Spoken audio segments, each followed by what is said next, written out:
I just learned about Riverside today, so we'll have to talk about that after we get done here. I've Okay. never dealt with Riverside, It's but I was nothing, asked about it today. nothing to be proud about. Nothing to, you're not missing nothing. I Okay. agree. I'm She's glad to right. hear that. All right. Well, we we get done here. I've never dealt with Riverside, but I was asked about it today. Nothing to be proud. Okay, so we are live out on YouTube. How awesome is that? Welcome back, everyone, to the Nutrition Lab here at Show Me Nourish.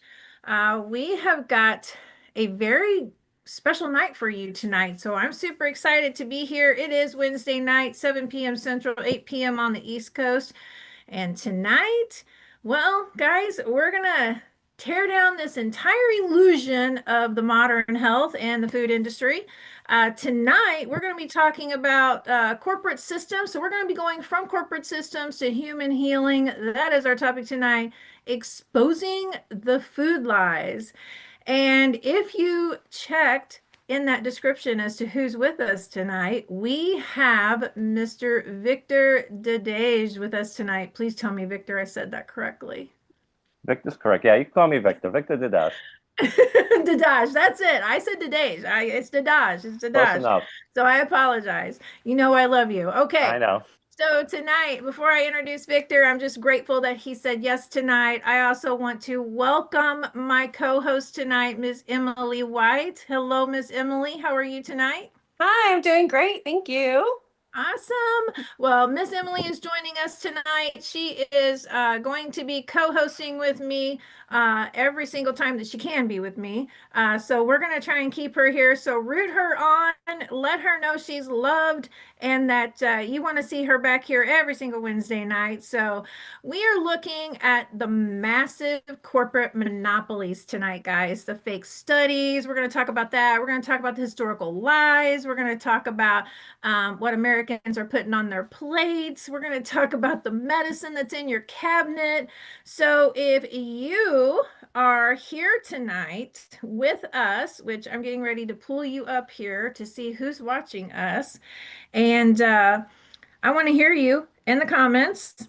Okay, let's hear you in these comments tonight.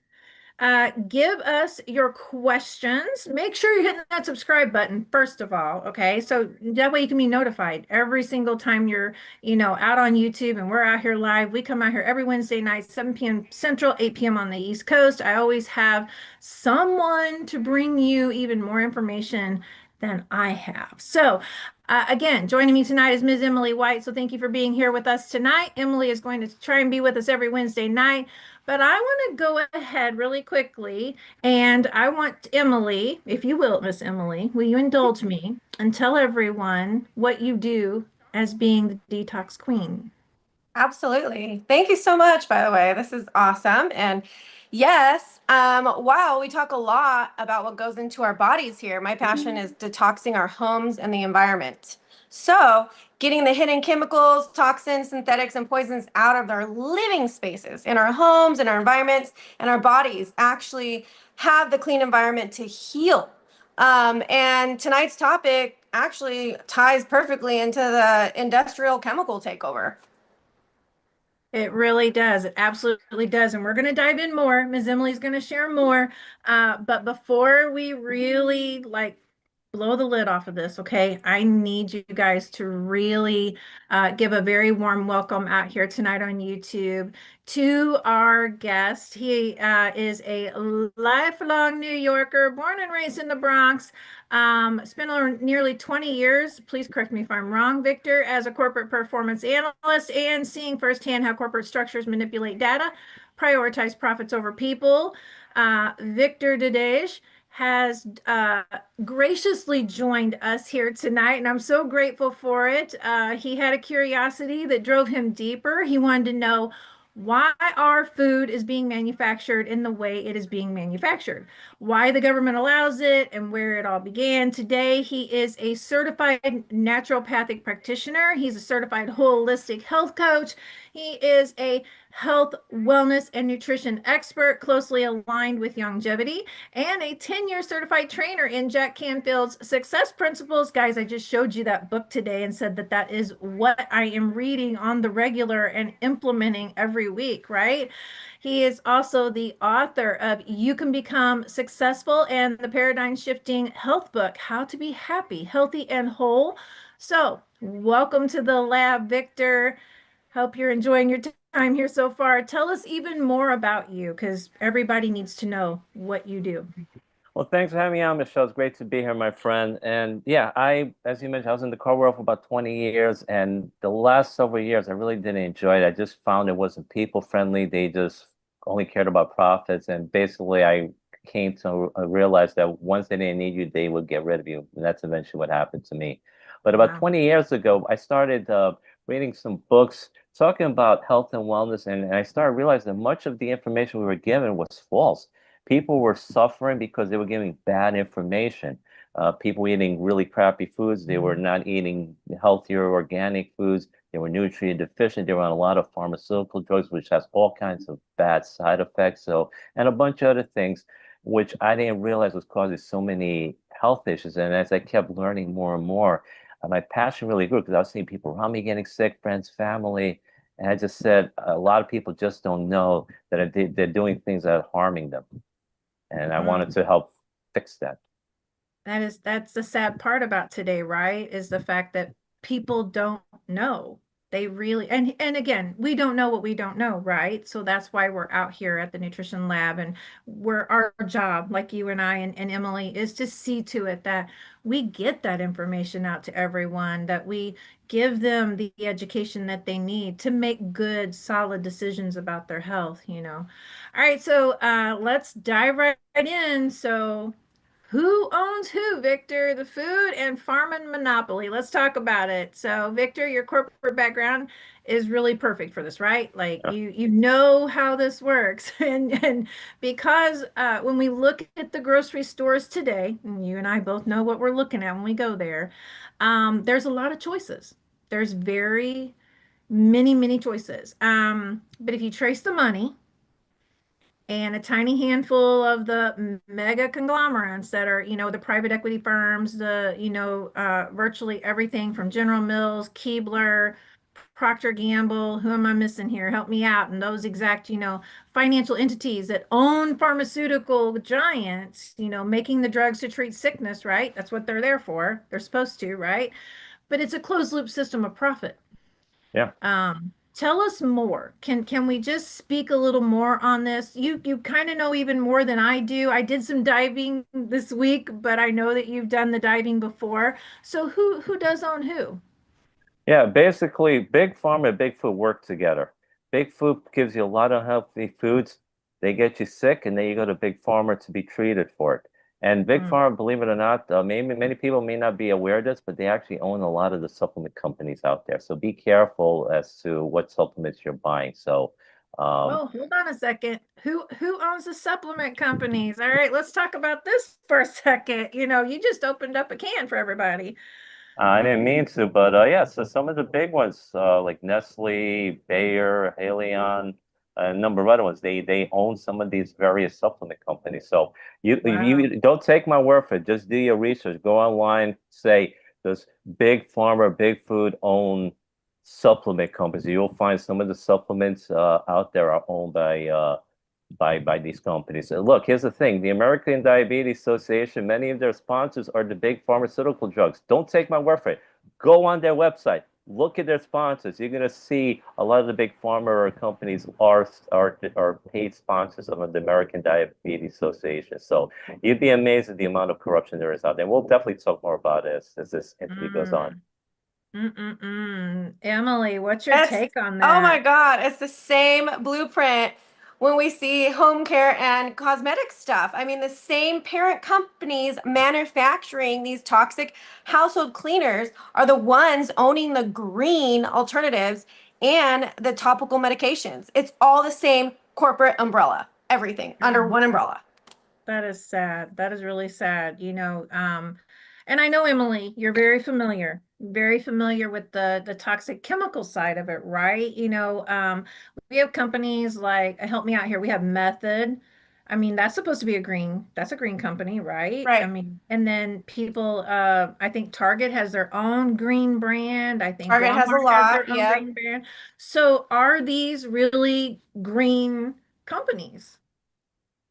It really depends. I mean, you really have to do your research, and a lot of the things are hidden. Like a lot, you have to really dive deep in doing research because they don't share everything on their websites. They don't share everything with us because they don't want us to know. And yeah, it's very hidden. Everything's hidden. Nothing's transparent.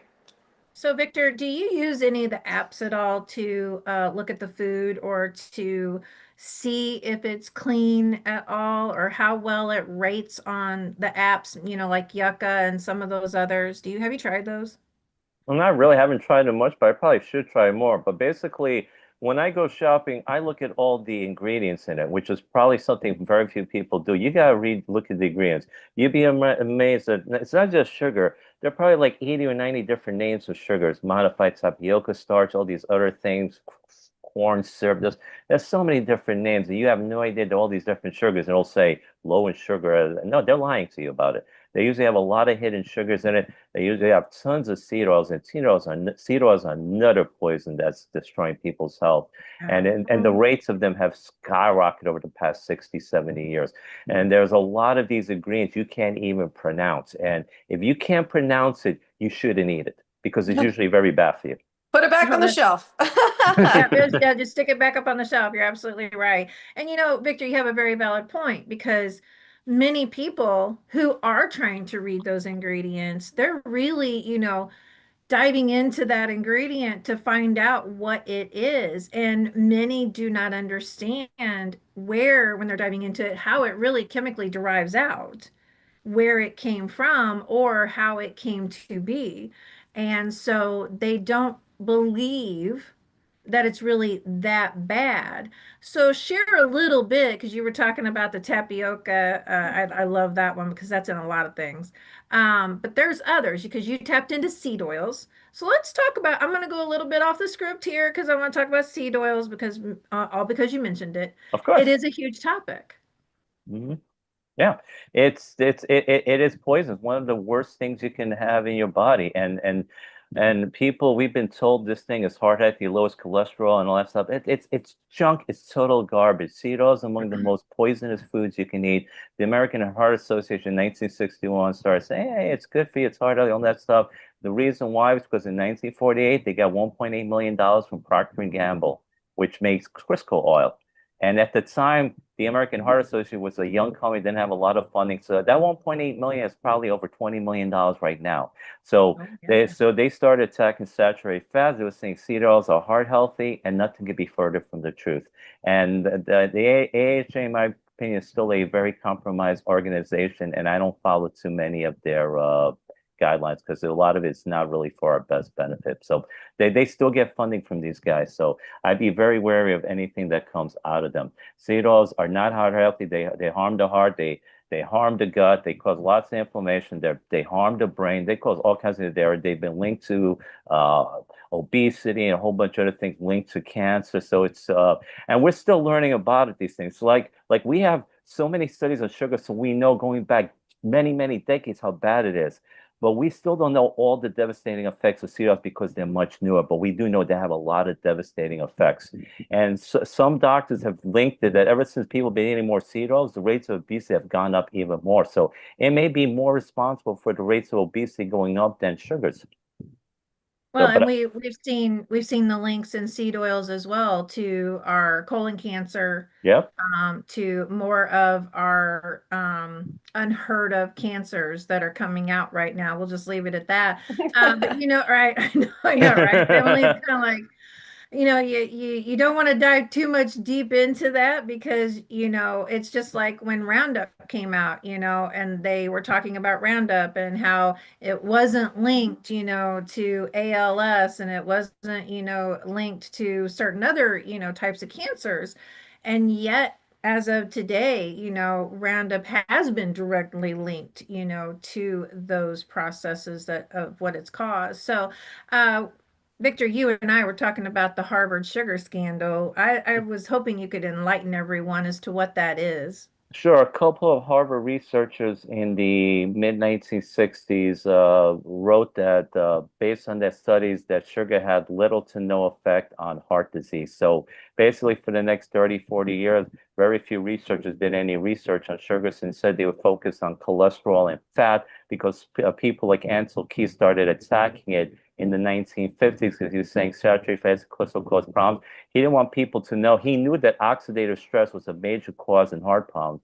So, but what he did was he cherry-picked data. He picked 6 or 7 countries that supported his data and he ignored the other 15 that disagree with his data. And he had such a huge influence on these things. It was because of him they started supporting what was called the low-fat, high-carb diet, which is also really a high seed oil diet as well. And over the last 60, 70 years, it has wreaked havoc on people's health. And Mhm. so, in fact, well, it's and in fact, one of those two Harvard researchers that exonerated sugar, they were it turns out later it was discovered 30 years later they were paid 6,500 to exonerate sugar, which is about $50,000 in today's dollars. One of those guys, Dr. Mark Hegstead, was one of the primary drivers of the 1977 dietary guidelines, which really destroyed the health in this country because it promoted high sugar and low fat and all these other things. So he was one of the main drivers of that 1977 dietary guidelines for the United States was actually paid off by the sugar industry to exonerate. They also, the sugar industry also had something called Project 259, which did studies on animals, and it turns out that it didn't stop heart disease or atherosclerosis. In fact, it made it worse, and it was a contributing factor to heart disease. So they buried that for many years. It never saw the light of day. They made sure it never was made public. So that's they will hide things that goes against what they do if they don't want the public to know, and they'll make sure that people and they buy off certain people. So we've given you a couple examples already. The sugar industry, the Wow. seed oil industry, a lot of corruption out there. And I know Coca-Cola was behind a couple of those as well. So anybody who wants to do the research on Coca-Cola, by all means, go do that research because you will find that Coca-Cola played a huge factor back in the day and even to today as to how their soda is marketed and how they're out here today with what they do in some researches. Um, so I know we're speaking to somebody tonight. Somebody's listening, but I can just feel this. We're going to get a lot of questions. I can feel it coming. All right, so let's dive into regional travel, the travel decay, versus the source logistics. Let's talk about this. So corporate control completely altered how food moves across our country, right? Our regular panel, as you guys continue to come in here and we keep having, different co-hosts and stuff coming in because Emily's going to stay here. She's going to be here every Wednesday, so keep encouraging her to be here. Okay, guys. Let's talk about the disparity in food quality. All right, food is being picked green, sprayed with toxic gases. How many people out here have seen the bananas being sprayed with the gases? So we're going to talk a little bit about that, and then we're going to talk about how food is shipped. And Victor, I know you and I talked about this the other day about how the food is shipped across the states, how you receive some things, how I receive some things. Emily's down in the Texas area, how she receives things. We all receive our food just a little differently. And by the time it gets to us, there are many things that people don't realize about their food. So let's kind of dive into this just a little bit. Now, Victor, as I mentioned to everybody, you were born and raised in the Bronx, right? So many things of food wise that you get, we don't receive.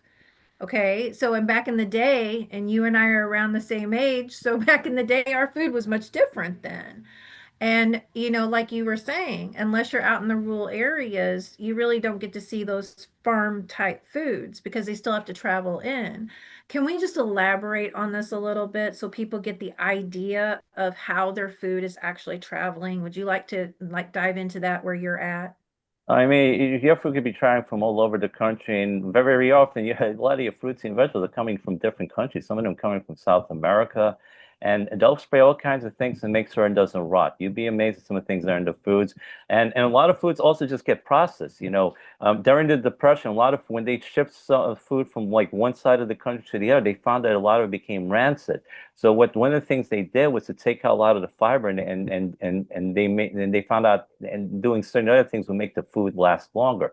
They stripped it of a lot of magnesium, which alters the calcium magnesium balance, which needs to be in a certain ratio, and also took a lot of the potassium, and so the potassium salt ratio was also messed up. So they took out certain things to make foods last longer. So the food isn't as healthy, or you have fewer nutrients, and food that the stuff that lasts several years is not, the food's not made to last several years. It's not healthy. So people think, oh, the expiration date is 2 years from now. That's actually not a good thing. Emilie, what's your thoughts on the traveling of food? Because we're going to do something tonight that I held off on over the weekend because I wanted to do this while Victor was with us tonight. So before I do this and before I say what we're going to do, give me your thoughts on how the food travels, what you're seeing in your area, and how people need to really pay attention. Well, and because the food, since it's traveling on these trucks, and they're trying to keep it as fresh as, well, it's not as fresh as possible, but they think it's fresh as possible. And plus, we're not going to eat anything that looks gross, right?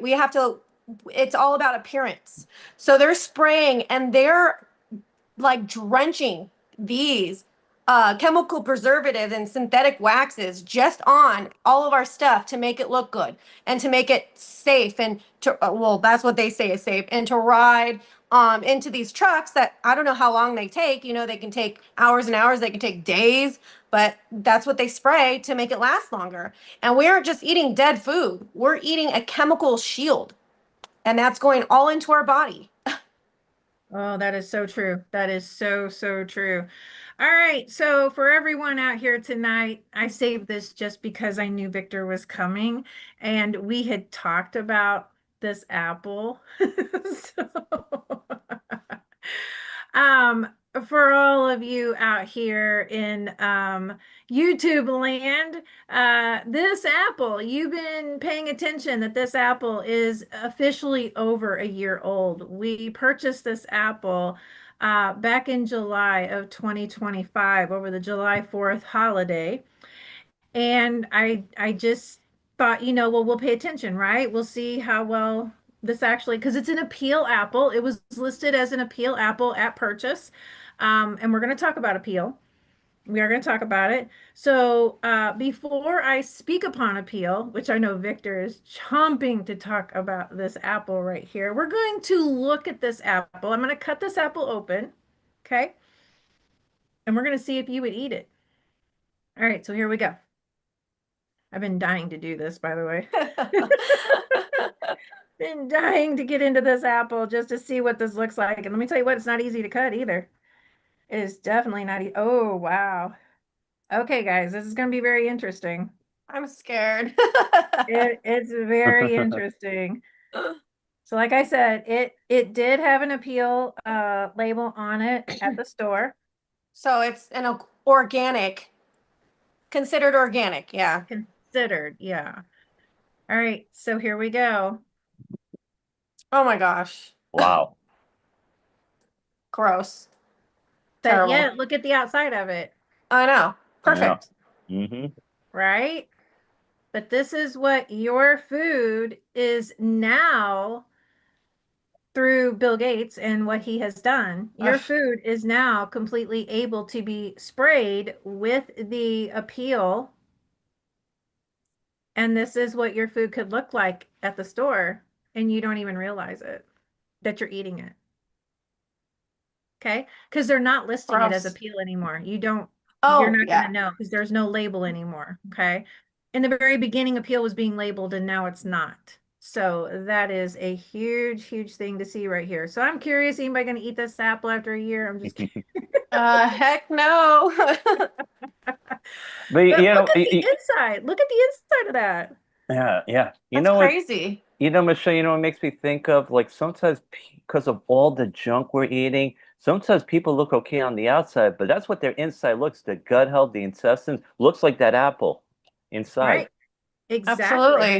You are Absolutely. Yeah. absolutely right. So, I mean, that is just very concerning that someone could look at this and go, you know what, I'll just cut off the outside of that and we'll just eat the inside of that.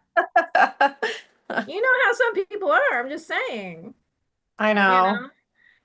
I mean, and I showed you guys the other apples, as of this week, this is a 15-week-old apple, I mean, look how waxy that is. It's And gross. it's not soft, I don't even eat apples anymore because of that. I just don't.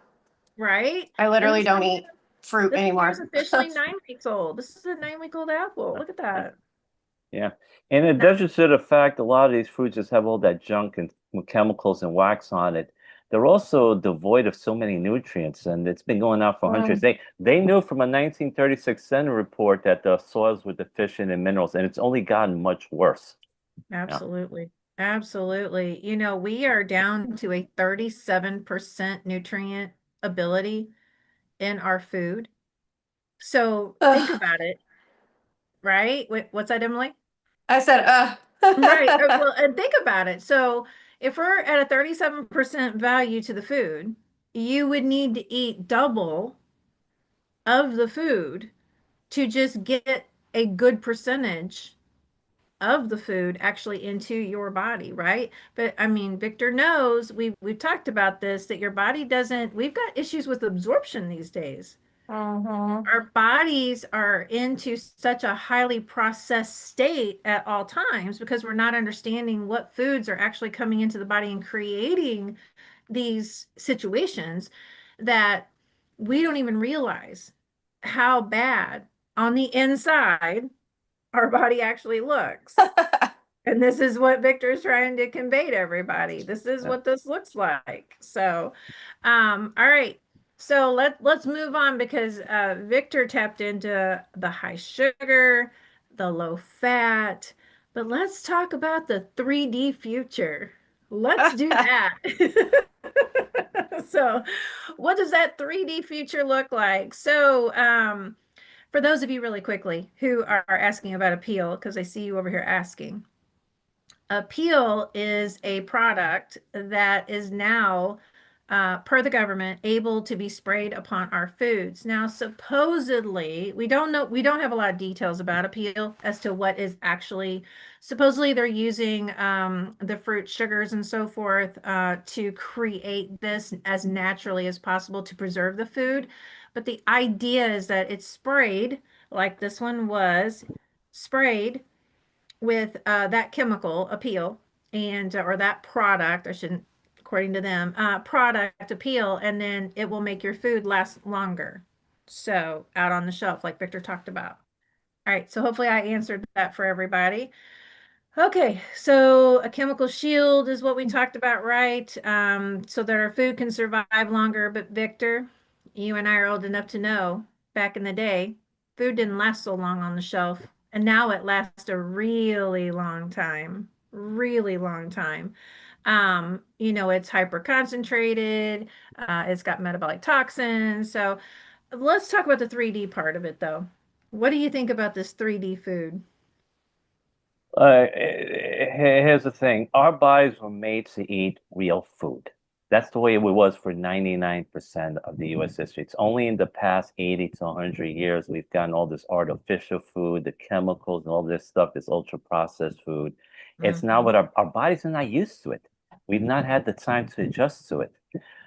If you look at the civilizations where people live the longest, usually these what we call primitive civilizations that haven't learned about the Western diet, which has all this junk food. Um, so was it Weston Good was the Good name of that point. doctor? He went to visit this primitive civilization. He came across one in 1930, and he found like everyone was in great shape. The head of the tribe was like 70 years old, 6'5", was in better shape than most men 30 years old in this country today. He looked young, he looked good, he couldn't wait because it was the way they took care of themselves. They ate really good quality foods, none of this junk. And they made sure, not only did they take care of themselves, but they made sure the children were fed well, and the whole process was passed down from parent to child to grandchild.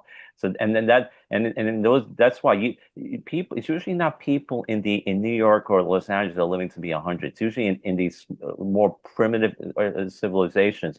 So that's what it is. You're eating a lot of this junk ultra processed, which the body was never designed to do. Like Dr. Robert Lustig, he says you got to protect the gut, you got to feed the gut and protect the liver, because a lot of these foods and these chemicals and these medications, they overwhelm your liver. You're eating lots of fructose, because fructose can only be metabolized by the liver. Like glucose could be metabolized by a number of other organs, but fructose overwhelms your liver, and it causes a lot of health issues. Your liver can do a lot, but when you overwhelm it with the medications and the fructose, it just, and the alcohol and And fructose the work alcohol, in similar yeah. ways. Yeah.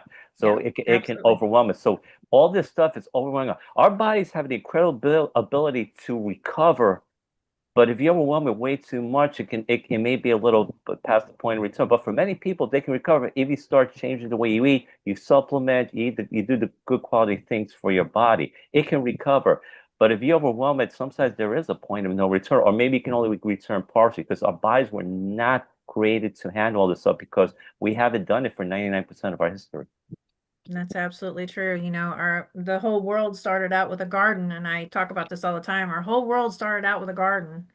You know, God gave us a garden, and He told us to treat our bodies like the temple that it's supposed to be, right? And we've gotten so far away from the garden that we don't even know what's real or not real anymore, right? We have these conversations here because people are confused.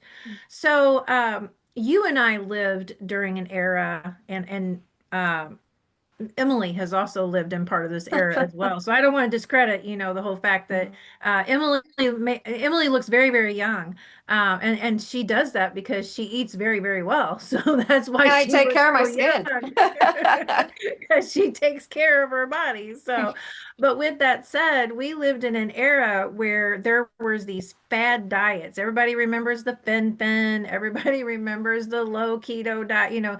Low fat diet, keto diet. I mean, and some of those haven't changed, right? They're still here today. But in your book, Victor, How to Be Happy, Healthy, and Whole, you warn people about the illusion of modern food.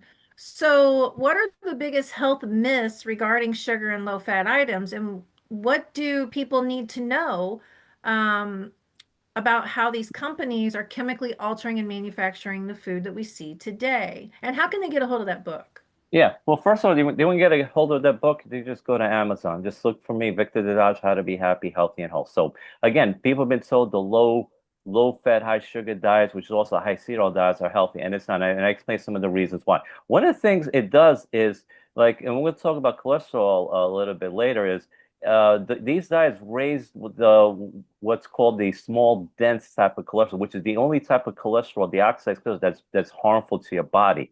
The high fat diets do not, the high protein diet, it's the low fat, high sugar, also high seed oil diet. So it creates more of those small, dense type of cholesterol, which can cause a lot of health problems. The large, fluffy type is very harmless.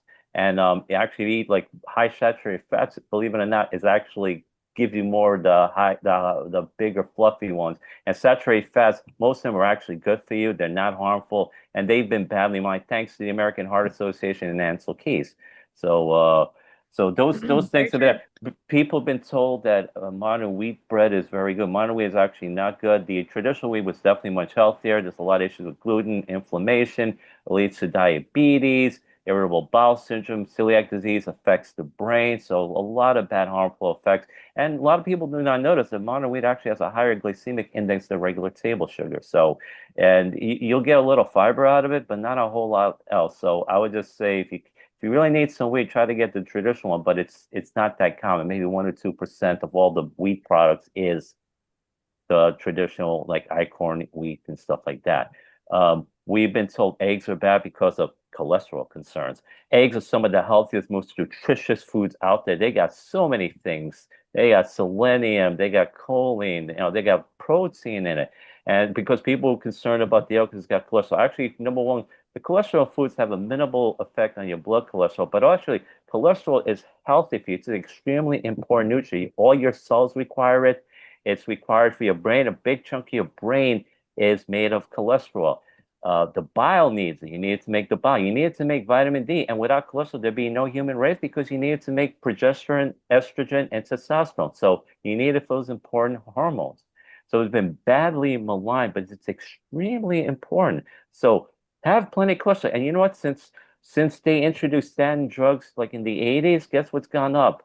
Rates of Alzheimer's and dementia because they're taking the cholesterol from your brain and it's an important part of your brain. So you do not want to be on statin drugs. Plus, statin drugs also have a lot of bad side effects, muscle pain, greater chance of diabetes, greater chances of certain cancers and other things. So people find out when they get off of statins, they have a lot fewer of these issues and these pains. So you do not want to be on statins. So and 60 years ago, high cholesterol was considered about 300. Now they want it under 200. Why? Because the pharmaceuticals want so they can sell you these cholesterol-lowering drugs. The thing you need to be concerned about is not the total cholesterol. It's a meaningless number. Be concerned about the triglycerides. That's a much more important number to be worried about. Don't worry about total cholesterol. You see, when you have cholesterol in the plaques, it's a symptom. It's not the cause of the problem. See, too often in allopathic medicine, they focus on the symptoms and they don't take care of the root cause of it. The cholesterol is a symptom. It's not the root cause of what's going on with your body.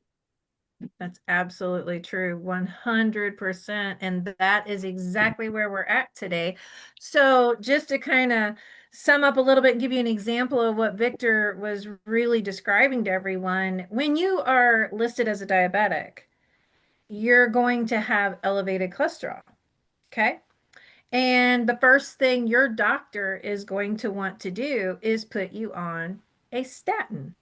And there is so much money in statins that this is listed as a protocol. This is a natural protocol per a doctor and how he treats. Oh, you're a diabetic.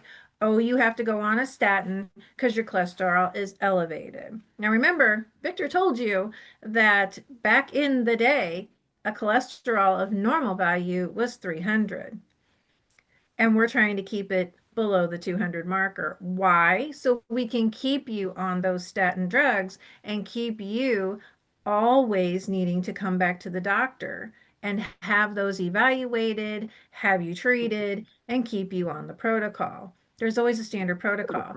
But you know what? There was a standard protocol before doctors came along, and it was called food. Real food, soil to table food. That was a standard protocol. And we have removed ourselves from that because, everybody wants to feed world hunger. I get that 100%, but we have really gone about it the wrong way. All right. So Victor mentioned to everyone about the statins. And Emilie, I know that your story is a little more, on the side of your father. Would you like to quickly tell your story and how, someone who was so healthy became so ill very quickly?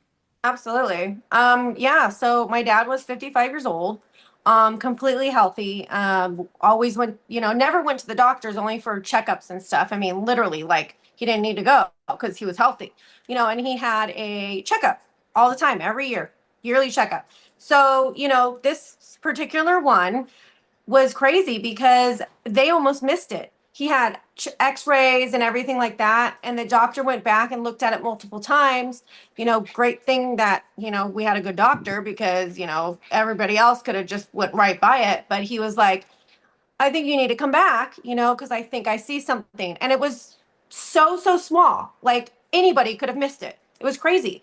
And that small of a tumor in the lung was already fourth stage of cancer, which was crazy. So yeah, and it was crazy. And they said, they did testings and they came back and they said, sure enough, it was, but they couldn't tell us where it started from. It was just in the lung already. So they're like, it doesn't start in the lung. It didn't start there. So it took them about 3 months to actually figure out that, okay, it was melanoma. It started on the skin.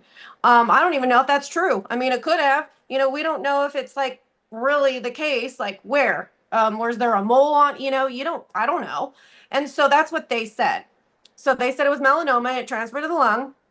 And then after that, like it took him, a year and a month. I mean, he was actually diagnosed to live for only a year. And he stayed an extra month because that's how healthy he was. He was able to fight. And fight for his, for us and for him. And like he didn't want to die. He wanted to stay with us. Um, and just, going through that and seeing that. And I was going through college and I was trying to, graduate, and I had one more year and I almost quit because I it was too much. It was too much at the time. I mean, going through, he was my best friend. Best friend, told him everything. We had such a great connection, and it was just poof gone. Like I didn't have enough time with him. It's not fair. And my mom hid a lot of things from me, when hospice came in and when he started being bedridden and like having all the tubes and stuff inside of him and all that stuff. And it was really crazy because he didn't even lose his hair. Like he did, but like he was not bald. Like, chunks of hair came off of him when he was, going through that, but like it was crazy. I just couldn't believe it. Like I don't understand like how, he could be so healthy and then just get it all of a sudden. You know what I mean? But I mean, it's a lot of environmental stuff. He was outside, he didn't wear sunscreen, he was in the sun a lot. That could be factors. There's just a lot of different factors. And still to this day, it's like, well, I don't really know what's true or not, you know? So when it comes to speaking upon healthy, right? We're Victor guide is here as well. Um, Eating from the grocery store, was that something that you guys did on a regular basis? Well, you know what? My mom, yeah, we did. But this was back in the 90s, 2000, like he passed away in 2006. So it So was a right in it that was transition it time was when she was, fairly it was yeah, fairly better then. And yeah. my mom cooked every night. We never went out. We hardly went out to eat. My mom made us a balanced meal every single night, and she cooked her butt off and made it for all of us. And so like I mean, we just got a healthy meal for my mom. It doesn't mean that it was always healthy. But she tried to stick with the food groups. Back then you would stick to like 5 food groups or whatever, and that's exactly what she did. And so she just tried to make sure that we got a balanced meal. Victor, isn't that interesting? She was talking about the food groups and the pyramid. That pyramid just changed not too long ago, and you and I talked about that pyramid. Would you like to share anything, Victor, on that pyramid and what it is today versus where it was and why? Yeah, well, back then, because of the corruption going back then, they said grains and sugars, all they put everything, those things at the top. They put the proteins and the good fats, all these stuff that's really healthy for you toward the bottom. Now, the new pyramid, it's kind of reverses, so it's not perfect. Still, a couple things that would have changed, but overall, it's a hell of a Right. lot better than it was 40 years ago. That So it's is true. That it is is so true. much better. So if people follow the guidelines in the current period, I think they'll be much healthier. So it's a good, but people, because people think if it comes from the government, comes from these agencies, it's got to be right, So, but they don't know the corruption that went on to those original guidelines. So, and it's Oh, no. generally healthier to eat at Yeah. home. And one of the reasons is Mhm. 98% of restaurants in this country they use seed oils for their cooking. So. Yep. Yeah, They so it's yeah, so very few places will use stuff like beef tallow or something. When we were growing up, my mom's they use lard. Lard's actually much healthier to use to Lard this was used for everything. for everything, and it was good. But Yep. yeah, you can still get it online, but very few supermarkets have it. So beef tallow, coconut oil, avocado oil, stuff like that is definitely much healthier. Butter, ghee, those Mhm. things like that are much healthier. Yeah, corn oil, soybean oil, canola oil, all that stuff. Those oils are really bad. And people don't realize canola oil is just repurposed engine lubricant. 60 Yep. years ago, you only found it in automotive shops.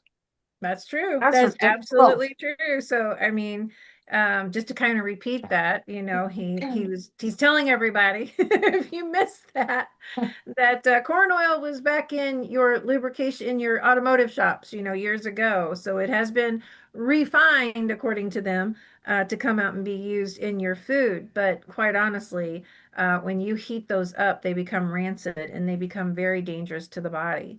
And you Right. can So I'm gonna, smell it. You can smell oh, it too. absolutely. Or, Absolutely. or And just one last thing also, because people yeah, say here about olive oil. The problem with olive oil is number one, it's very much it's it's diluted adulterated. it's Yeah. adulterated, it's diluted, so it's usually not pure olive. But even for cooking, it has a low smoking point. So if you heat it high, it could turn into a trans fat. So if you're gonna cook it all, you got to keep it at a very low flame. I recommend using something else instead of olive oil for that reason. Highly, highly. I mean, olive oil is not something that I would encourage a Yeah, huge conversation with in cooking with. I know that they yeah, make olive oils that you can use at high heats, but if they are, you need to ask what else is inside that bottle yeah. because there is something else inside that bottle. So, Hmm. Victor, just really quickly, you have spent the past 10 years, or more, mastering leadership, human potential alongside, Jack Canfield. You studied alongside of him. Um, I definitely appreciate all of that because I'm big into Jack. I love, everything that he teaches. But you teach people that we have to take 100% responsibility for our outcomes. And you and I, that's why we align so well, is Hmm. because I do the same, right? I let people know that in today's knowledge of what we have out here in this world, knowing that you have the capability to get on the internet, do your own research, we have a huge world out here where you can dive in and really ask questions and get them answered. Um, at the same time, though, here's the thing. People still come up and are upset whenever they get that word. I've got diabetes. I don't understand how that happened. I've got cancer. I don't understand how that happened. I now, I'm having neuropathy. How'd that happen? So would you like to elaborate outside of what I constantly tell people? Maybe you can, dive in here and let people know that that responsibility is on them and why it's upon them. Yeah, and that's Jack's very first principle of success. Take 100% responsibility for your life, for your success, for everything, because all the other success principles flow from it, which is why he made it number one. Here's the thing. He has an equation, E plus R equals O. You have an event happen to you, but you could choose the response, and the response you choose will determine the outcome, not the event. So we can have the same thing happen to us, me and you, Michelle, but we can have a different outcome because you'll choose a different response than I will. So here's the thing, like you were saying, oh, I have cancer. I don't know what it is. You don't wake up one day and have cancer. You don't wake up one day and have heart disease. It's been building up for you for many years. Very often, the result is something one of my mentors calls dirty blood. Your blood gets adulterated, all that stuff because of the lifestyle you eat. You're deficient in nutrients. You're eating a lot of bad, ultra processed food, a lot of junk, and all that catches up to you. If you had a Big Mac and you had a heart attack after one Big Mac, you would never eat a Big Mac again. But one Big Mac's not going to cause the heart attack or smoking one cigarette. It's years and years of doing this. It catches, it compounds. So that's the thing. People don't notice these things, but slowly your body's being messed up. Your gut's being destroyed, your liver's being destroyed. You're developing what's called leaky gut syndrome, which leads to a whole bunch of health issues. So you don't wake up with arthritis one day. These things have been building up for many, many, many years. So Mm. you got to take full responsibility. You can't put your health in the control of other people who make money when you get sick. So that's why it's up to you to learn as much as you can. Don't rely on your doctor. Here's the thing. Doctors mean well. What doctors are really good at, the allopathic doctors, they're great at treating acute conditions. If you have a heart attack, they can save your life. If you get into a car accident, break a couple of bones, they can operate you and fix you up. They're not really good at treating the chronic conditions because they treat the symptoms, not the underlying cause. So, and they have they don't have good knowledge of nutrition. Only maybe most doctors maybe get like 15 to 20 hours in all the years of med school of nutrition. And when you have that little nutrition classes there, you probably think it's not that important when you spend hundreds of $1,000s for your medical school. So most of them do not have a lot of knowledge about nutrition, which is a shame. No, it is a shame. It really is because even though, they don't have a lot of that nutrition education, the thing of it is that they're not even stepping outside of it to get more of that. They're staying right on that ingrained, programmed, medical doctor process, right? They're Mhm. not actually, until they've been at it for, I'm seeing more and more doctors become very enlightened after being in that programmed world for a period of time. And like you said, you have a broken bone? Absolutely. You need to go to the doctor, let them fix you up, right? You have a headache, and it continues and you want to know why. Okay, great. Go get the testing, find out. But the bottom line is that if you just change your food, where it's coming from and how you're actually eating that food, it's amazing how differently you can feel and the things that you can change in your life. So, this has been an incredible hour of knowledge, education. It's been powerful tonight here in the lab, and we definitely did some exposures tonight. I'm waiting for the feedback. I know it's going to happen. And Victor, I just want to say thank you so much for taking the time out of your evening to be here, to come here in the lab, to speak to everybody out here on YouTube tonight at Show Me Nourish. Again, if you're here and you haven't subscribed, go do that. If you're catching this on the replay, please hit that subscribe button. And tonight, make sure that you go down into the show notes and grab all the details about Victor and where you can get a hold of him. Make sure you're following him, subscribe to him, like his content, because I promise you that what he has for you, you will want to know and have more knowledge of. All right. So, with us wrapping up tonight in the final thoughts, Emilie, what's some final thoughts that you would like to put out there tonight to everybody about our toxic system? Well, I mean, just that the true health starts when you opt out of the toxic system. Both what you put in and out what you bring into your home. Victor, I wanted to thank you for dropping these awesome truth bombs tonight. That was awesome. And remind everyone where they can grab your books, How to Be Happy, Healthy, and Whole, and you can become successful. Yeah, both books can be found on Amazon. You can just look them up there. Yeah. Awesome. Awesome.